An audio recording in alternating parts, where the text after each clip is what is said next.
Oui, Marseille, Noël, nous sommes avec vous. Donc, vous nous parliez des astuces. Des astuces pour smartphone. Donc, il peut arriver que son smartphone se fasse voler, qu'on le perde et tout. Est-ce qu'il y a un moyen de le retrouver? C'est ce qu'on va voir ensemble.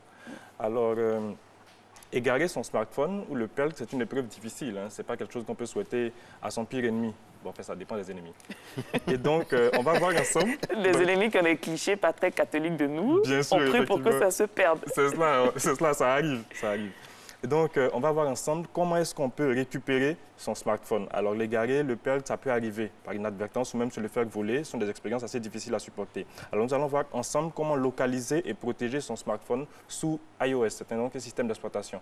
Alors, il faut d'abord faire un paramétrage. L'idéal, c'est d'agir avant de se faire voler son téléphone. Donc, il faut faire un paramétrage. Il faut pour cela créer un compte qu'on appelle iCloud. Donc, ce compte va permettre de sécuriser votre téléphone et de faire en sorte qu'il ne soit pas supprimé, qu'il ne soit pas effacé, donc restauré pour être revendu par quelqu'un d'autre. Donc là, vous allez dans les paramètres et donc vous descendez sur la fonction iCloud, vous faites un paramétrage, vous installez vos données, donc une adresse électronique, un mot de passe.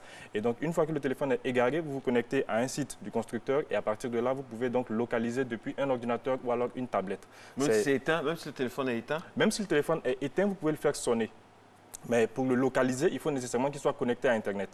Donc, il faut que le nouvel utilisateur, celui qui l'a en ce moment, puisse se connecter à Internet et à partir de là, depuis une tablette ou alors un autre outil, vous vous connectez à un site Internet, vous entrez vos identifiants et vous pouvez donc localiser votre téléphone et le faire sonner ou alors le verrouiller ou même effacer le contenu du téléphone à distance. Mais iCloud, c'est pas gratuit? iCloud est entièrement gratuit. C'est un service entièrement gratuit, oui, qui est fourni par le fabricant à l'achat du téléphone. Okay. Donc, vous l'utilisez, vous paramétrez, c'est très simple. Dans les réglages, vous entrez, vous faites iCloud, vous descendez et vous faites le paramétrage. C'est la même chose pour le système d'exploitation nommé Android. Donc, sous ce système, vous pouvez également activer toutes ces fonctions. Mais comme je l'ai dit, l'idéal, c'est de le faire avant de se faire voler.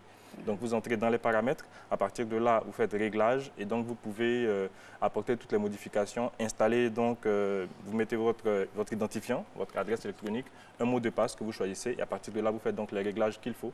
Vous descendez au fur et à mesure pour faire vous parcourir les différentes options. Vous activez la localisation en permanence, vous activez les données et donc, vous pouvez configurer ce paramètre et localiser votre téléphone lorsque vous le perdez. Donc, à partir de là, donc en fait, ça dépend des systèmes d'exploitation parce qu'aujourd'hui, il y a plusieurs systèmes qui sont disponibles sur le marché. Il y a iOS, il y a Android, il y a des systèmes différents. Mais en fonction des systèmes, les différentes options sont aujourd'hui sont intégrées dans les téléphones, dans chacun des différents systèmes. Donc, lorsque vous achetez le téléphone, vous faites les paramétrages. C'est très important. Parfois, on néglige, on se dit que ça n'arrive qu'aux autres, alors que l'idéal, c'est d'agir avant de perdre le téléphone. Lorsqu'il est déjà perdu, si ces paramètres n'ont pas été effectués, on ne peut pas le récupérer. Donc, c'est très important d'activer ces paramètres à l'intérieur de son smartphone. Donc, une fois que le téléphone est égaré, vous le récupérez par ces paramètres. Si bien entendu, si le téléphone est connecté à Internet, il faut que le nouvel utilisateur soit connecté à Internet pour que vous puissiez le retrouver. Alors, à certains moments, on estime parfois que son téléphone est lent, toujours au niveau des astuces. Au niveau des téléphones lents, il y a plusieurs paramètres qu'on peut voir ensemble pour pouvoir accélérer le téléphone. Donc, on peut déjà supprimer les applications inutiles. Pour supprimer les applications inutiles, on va dans Paramètres simplement, on descend dans le gestionnaire d'applications et là, on voit toutes les applications qui sont installées. Et au fur et à mesure, on désinstalle les applications qu'on n'a pas l'habitude d'installer. Aujourd'hui, il y a plusieurs applications disponibles sur les différents stores. Il y en a pratiquement 600 000, voire 1 million qui sont disponibles en téléchargement gratuit. On a tendance à les télécharger, les installer et après, on oublie de les désinstaller. Donc, il faut les supprimer pour gagner de l'espace mémoire, pour gagner également en autonomie et gagner en rapidité par rapport au téléphone.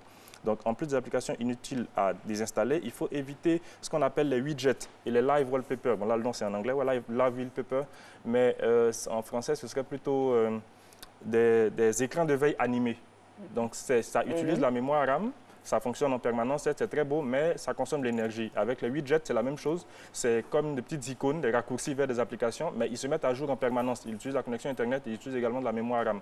Donc, c'est très beau, ça affiche l'heure, ça affiche la météo, mais quand ce n'est pas utilisé, ça ne sert pas à grand-chose. Autant les supprimer. Ça permet au téléphone de gagner de la mémoire RAM et de fonctionner beaucoup plus rapidement. Donc, les live wallpapers, les écrans de veille et les fonds d'écran animés, c'est très beau sur le smartphone, mais ça fonctionne en permanence. Donc, ça utilise la mémoire RAM, ça utilise de l'énergie et tout. Donc, l'idéal, c'est pas nécessairement activer ce genre de fonction-là.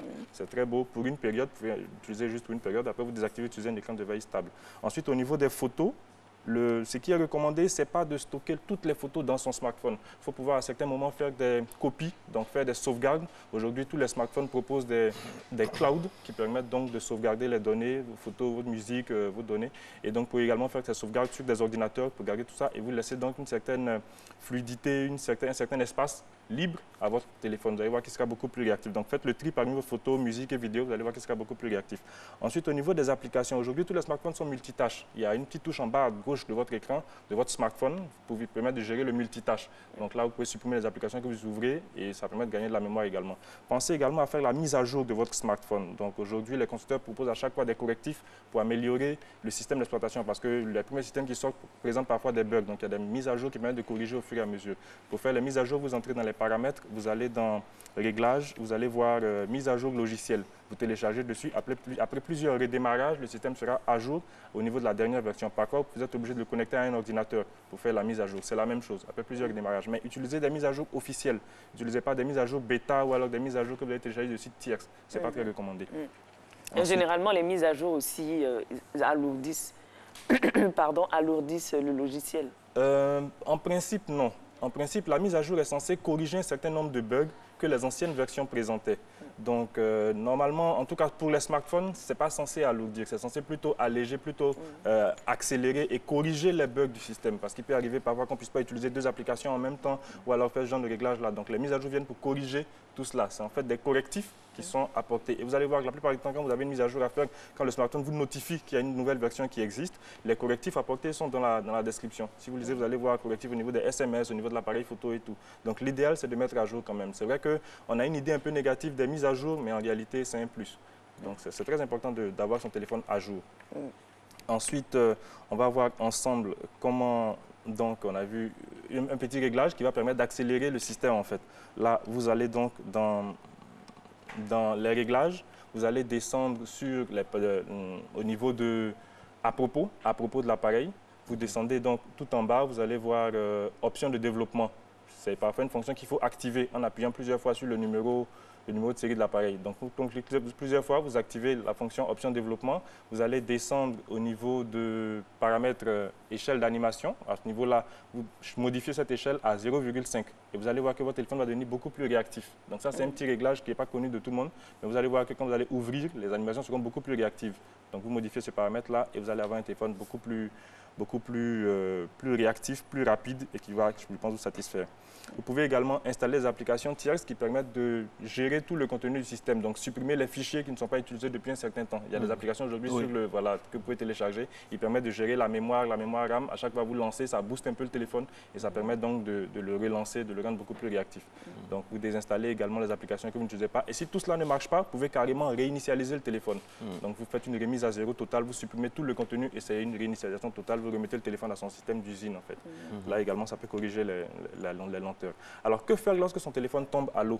Il arrive parfois que, voilà, au cours de l'utilisation, par mégarde, le téléphone peut tomber à l'eau. Ou alors, sur la table, au cours d'un déjeuner, on peut déplacer un verre d'eau et puis, le téléphone a pris de l'eau. Mais ceux qui vont se laver avec leur téléphone, ça existe aussi? Ça arrive également, bien sûr. Suivez mon regard. Alors, que faire? La première chose, c'est d'abord mettre hors tension. Donc, éteignez le téléphone au plus vite. Surtout, ne le branchez pas, ne le chargez pas, vous l'éteignez. Ensuite, vous essayez autant que faire se peut d'effacer, d'enlever toute l'eau qui est à l'intérieur. Vous effacez, vous prenez une éponge sèche, vous nettoyez. Un séchoir. Un séchoir, voilà, vous nettoyez. Vous pouvez également utiliser un coton-tige pour avoir accès aux zones cachées. Si vous pouvez enlever la batterie, vous enlevez. Il y a des téléphones qui ne permettent pas de le faire également. N'utilisez surtout pas un sèche-cheveux ou alors un micro-ondes. Le micro-ondes, ce n'est pas du tout bon. Donc, n'utilisez pas le smartphone dans un micro-ondes. Munissez-vous des petits sachets. Il y a des sachets de silice. Vous voyez, quand on achète parfois les chaussures ou alors exactement, c'est à l'intérieur. Ces sachets absorbent l'humidité. Donc, vous le mettez dans un sachet hermétiquement fermé. Vous mettez le téléphone et tous ses accessoires à l'intérieur, tout ce qui est tombé à l'eau, et vous refermez hermétiquement. Vous patientez 48 à 72 heures, donc 2 à 3 jours, et vous allez voir que les sachets de silice vont absorber toute l'eau, donc dans un bol fermé. Si vous n'avez pas de silice, il y a un plan B. Le plan B consiste à utiliser du riz, mais du riz cru. Donc, ce n'est pas du riz préparé. Prenez du riz cru, vous mettez le smartphone dans un sachet avec le riz cru. N'importe quel riz, même le riz local de chez nous. Là, même le riz local ou alors le riz chinois, il n'y a pas de problème. Le riz thaïlandais, il n'y a pas de problème. Aucun problème. Ça passe. Je pense que le téléphone ne va pas parler une autre ethnie à sa sortie du sachet. Donc aujourd'hui, il faut attendre 72 heures avant. 72 heures, oui. 48 à 72 heures. Et là, vous essayez de le mettre en marche durant un résultat positif. En fait, c'est que Nessie tente le message subliminal de Nessie quand elle dit qu'il faut attendre 72 heures, c'est qu'elle ne peut pas. Elle ne peut pas tenir 72 heures sans je connais quelqu'un qui effectivement fait tomber son téléphone dans de l'eau. Donc on a mis dans du riz. Mais on n'a pas attendu 72 heures. On a attendu à peu près une dizaine d'heures. La personne était tellement impatiente, on a rallumé, ça ne s'est jamais rallumé. Non, il faut patienter. Il faut patienter carrément. Il faut patienter. Il faut 48 à 72 heures. C'est cela. Donc à partir de là, quand vous le mettez, parce qu'en fait, il faut laisser le riz, il faut laisser au riz le temps d'absorber l'eau, justement. Ça prend un peu de temps. Et après cela, ça fonctionne parfaitement. Non, mais après, si on essaie de rallumer et que ça ne se rallume pas, quand on remet dans le riz, il n'y a plus moyen de récupérer le téléphone. En principe, au-delà de 72 heures, je pense qu'il n'y a plus grand-chose à faire. Non, mais avant les 72 heures, vous pouvez encore le remettre dans le riz quand même. Vous le remettre dans le riz, puis vous patientez encore. Mais l'idéal, c'est d'agir très vite. Dès que le téléphone tombe à l'eau, vous devez le ressortir, automatiquement procéder à ces différentes manipulations. Mais c'est un peu plus compliqué quand le téléphone est incrusté. Oui, la batterie est incrustée dans le téléphone. Effectivement, c'est un peu plus compliqué, mais vous avez toujours une chance quand même avec le silice et le riz. Parce que là, ça passe par les petits accès, les petits ports, les petites ouvertures, et ça peut quand même absorber l'eau qui est à l'intérieur. Donc ça, c'est quand même possible. Ensuite, que faire lorsque votre batterie se décharge très vite? Parfois, on a ces soucis-là. Les smartphones d'aujourd'hui sont de plus en plus réactifs, de plus en plus rapides, des processeurs performants, des mémoires RAM étendues. Que faire? Alors, il y a des petits réglages qui permettent de sauver la batterie. On va déjà réduire l'éclairage, l'intensité de l'éclairage de l'écran. On va le réduire. On va désactiver également les connexions, tout ce qui est connectivité, Bluetooth, 4G, Wi-Fi et tout.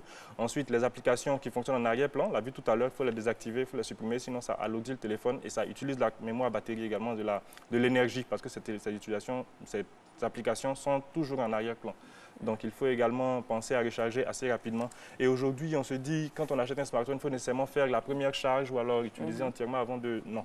Les batteries actuelles fonctionnent la plupart du temps au lithium-ion. Ce sont des batteries au lithium-ion. C'est plus l'ancienne génération des batteries d'ancienne génération. Ces batteries-ci, vous pouvez les recharger à votre guise. Il n'y a pas de souci, il n'y a pas de risque au niveau de... Ah, il n'y a pas de 8 heures de charge? Il n'y a pas de 8 heures de charge forcément. Non, vous branchez simplement. Quand ça arrive à 100%, vous débranchez et commencez à utiliser. Donc, à partir de là, il n'y a pas de souci. Donc, les batteries sont aujourd'hui... assez réactive, hein, donc à ce niveau-là, il n'y a pas de problème. Ensuite, il faut éviter de laisser son téléphone en charge près d'une source de chaleur. Donc ça, c'est quand même relativement dangereux. Il ne faut pas le laisser trop proche soit de la fenêtre ou alors du pare-brise du véhicule lorsqu'il est en charge. Ce n'est pas recommandé. On peut se retrouver avec des téléphones qui éclatent. Donc ça, ce n'est pas très prudent. Ensuite, au niveau toujours on a dit donc désactiver les applications inutiles. Il faut penser également à réduire l'éclairage et puis faire les cycles de charge. Aujourd'hui, les batteries ont des cycles de charge. Donc, ces cycles de charge-là, une batterie donne le meilleur de sa capacité après plusieurs cycles de charge et de décharge. Donc, c'est après un certain temps que vous allez voir que la batterie est à un rendement optimal et cela permet donc d'évoluer. Après combien de temps? En principe, c'est des cycles de charge. Déjà, après 10, 20 cycles, la batterie commence à être déjà beaucoup plus réactive. Et les cycles de charge sont quand même assez longs. Hein. Ça va jusqu'à 500, 600 cycles pour une vie entière, la durée de vie entière d'une batterie. Donc, au-delà de cela, ça fonctionne toujours. Pensez également à désactiver les connexions. Pensez aussi à utiliser des chargeurs d'origine. Alors ça, c'est très important, ne pas utiliser les chargeurs qu'on trouve forcément au bord de la route. Il faut également le charger avec son chargeur d'origine et pas forcément en USB. En USB, c'est une alternative, ça permet juste de faire face quand on a un petit souci, mais pas une charge longue. Et lorsque vous êtes à la maison, quand vous branchez le chargeur à la prise murale, il faut penser à décharger, à débrancher lorsque le téléphone est chargé. Ça permet d'économiser parce que la batterie toujours branchée consomme encore de l'énergie, donc ça permettra de réduire vos factures. Mais maintenant, la plupart des téléphones ont le même chargeur. On ne peut pas utiliser un autre chargeur pour recharger nos... Effectivement, c'est des formats standards, c'est vrai, c'est des formats standards, mais l'idéal, c'est quand même d'utiliser le chargeur fourni avec le téléphone. C'est quand même quelle est la différence entre un chargeur rapide et un chargeur classique? Bien sûr, alors les chargeurs rapides sont de nouvelles fonctions qui sont intégrées dans les nouveaux smartphones, les smartphones de dernière génération. L'avantage, c'est qu'ils vous permettent de recharger votre téléphone 3 à 4 fois plus vite qu'un ancien chargeur. Donc, l'ampérage est plus élevé, ce qui fait que la batterie prend plus vite de l'énergie.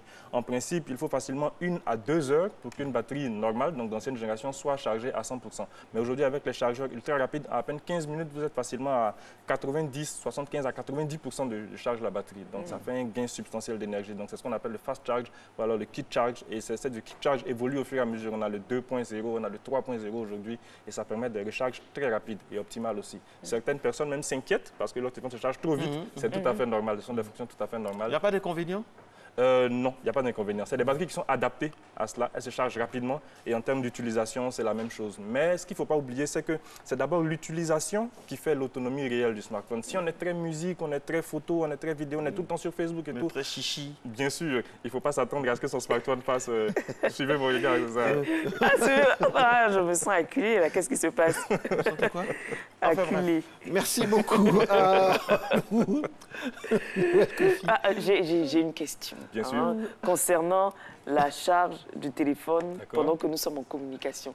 C'est vraiment dangereux ou ça relève de l'utopie, ce qu'on voit? Alors, ce n'est pas du tout recommandé d'utiliser son smartphone pendant qu'il est en charge. Déjà, si vous voulez que le téléphone charge plus rapidement, l'idéal, c'est de le mettre hors tension, donc de l'éteindre carrément. Il va charger encore plus vite. Si vous êtes obligé de l'utiliser, vous pouvez le faire, mais pas que ce soit une durée prolongée. Vous ne pas que ce soit trop longtemps. L'idéal, c'est de ne pas le manipuler parce que lorsqu'il est en charge, déjà, la charge entraîne une certaine réchauffe. Donc le téléphone a tendance à surchauffer un peu. Lorsque vous l'utilisez en plus, le processeur tourne à l'intérieur, les applications fonctionnent, l'écran reste actif et tout cela, ça augmente encore la température générale du smartphone. Donc l'idéal, c'est de le laisser tranquille pendant qu'il est en charge. À moins que ce soit une utilisation exceptionnelle, une utilisation rapide, vous le faites rapidement et puis vous posez le téléphone, il est en charge tranquille et vous l'éloignez d'une source de chaleur. Okay. Merci beaucoup à vous. Il est 6h33, mesdames et messieurs. En temps normal, nous devrions avoir donc le journal. Nous vous devons la vérité. Vous le savez, mesdames et messieurs. Nous sommes de tout cœur avec Hamza Diaby, notre présentateur initial du journal, qui devait être avec nous, mais qui a eu des